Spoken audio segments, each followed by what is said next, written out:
Assalamualaikum warahmatullahi wabarakatuh. Kami dari kelompok 5 yang beranggotakan saya Deli Sisnawati dan Eva Yulianti akan mempresentasikan tentang isu-isu aktual dalam teori pembelajaran. Apa sih brain based learning? Brain based learning atau pembelajaran berbasis otak merupakan sebuah konsep untuk menciptakan pembelajaran dengan berorientasi pada upaya pemberdayaan potensi otak. Pada tahun 1970, Paul M. C. Klein mulai memperkenalkan konsep training theory, teori yang mengacu pada proses evolusi 3 bagian otak manusia. 3 konsep brain-based learning and teaching. Pertama, menciptakan lingkungan belajar yang menantang kemampuan berpikir siswa. Dalam kegiatan pembelajaran, guru pasti sering memberikan soal-soal yang dikemas variatif seatraktif mungkin. Kedua, menciptakan lingkungan pembelajaran yang menyenangkan. Ketiga, menciptakan situasi yang aktif dan bermakna bagi siswa. Apa sih yang dimaksud neuroscience? Neuroscience adalah sistem pendidikan baru yang mempelajari tentang sistem kerja syaraf. Neuroscience secara etimologi adalah ilmu neural yang mempelajari sistem saraf, terutama mempelajari neuron atau sel saraf dengan pendekatan multidisipliner. Tujuannya adalah mempelajari dasar-dasar biologis dari setiap perilaku. Artinya, tugas utama dari neuroscience adalah menjelaskan perilaku manusia dari sudut pandang aktivitas yang terjadi di dalam otaknya. Prosesnya yaitu otak rasional berpusat di korteks cerebri atau bagian luar otak besar yang berwarna abu-abu. Volumenya cukup besar sampai mencapai 80% dari volume seluruh otak. Besarnya volume korteks cerebri memungkinkan manusia berpikir secara rasional dan menjadikan manusia sungguh sebagai manusia. Selanjutnya, ada lagi yang disebut dengan kecerdasan ganda.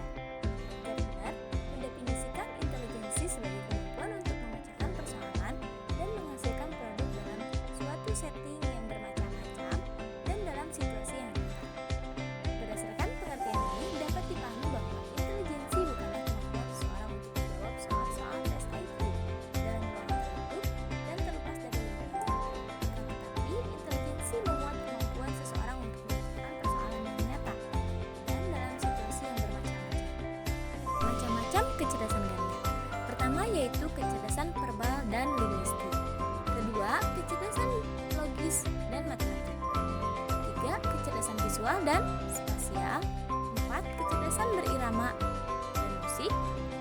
Lima, kecerdasan jasmaniah, kinestik. Enam, kecerdasan interpersonal. Tujuh, kecerdasan interpersonal. 8.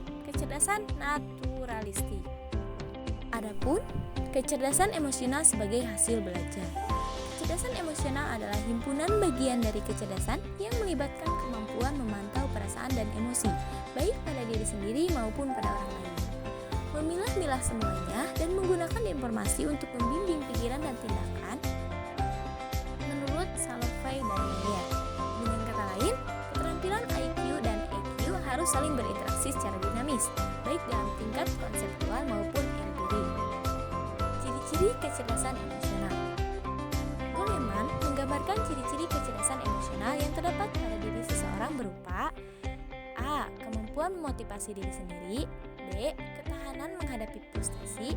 C. Kemampuan mengendalikan dorongan hati dan tidak melebih-lebihkan kesenangan. D. Mampu menjaga suasana hati dan menjaga agar bebas stres tidak melumpuhkan kemampuan berpikir, berempati, dan berdoa.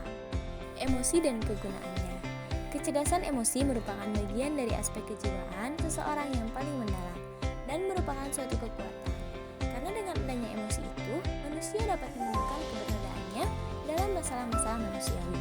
Kekuatan emosi sering mengalahkan kekuatan nalar, sehingga harus ada upaya untuk mengendalikan, mengatasi, dan mendisiplinkan kehidupan emosional. Misalnya dengan memberlakukan aturan-aturan untuk mengurangi gejolak emosi. Lalu, kecakapan emosional. Tanda-tanda kekurangan perhatian terhadap aspek emosi terlihat dari banyaknya peristiwa-peristiwa kekerasan di kalangan siswa, meningkatnya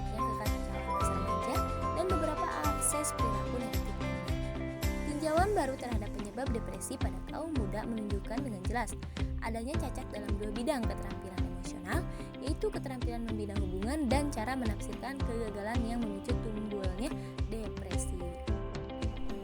Penetapan kecerdasan emosional. Dalam proses pembelajaran, penetapan kecerdasan emosional dapat dilakukan secara luas dalam berbagai sisi, aktivitas, dan bentuk-bentuk spesifik pembelajaran. Upaya-upaya untuk mengembangkan kecerdasan emosional anak adalah: 1. Mengembangkan empati dan kepedulian. 2. Mengajarkan kejujuran dan integritas. 3. Mengajarkan memecahkan masalah. Sekian dari kelompok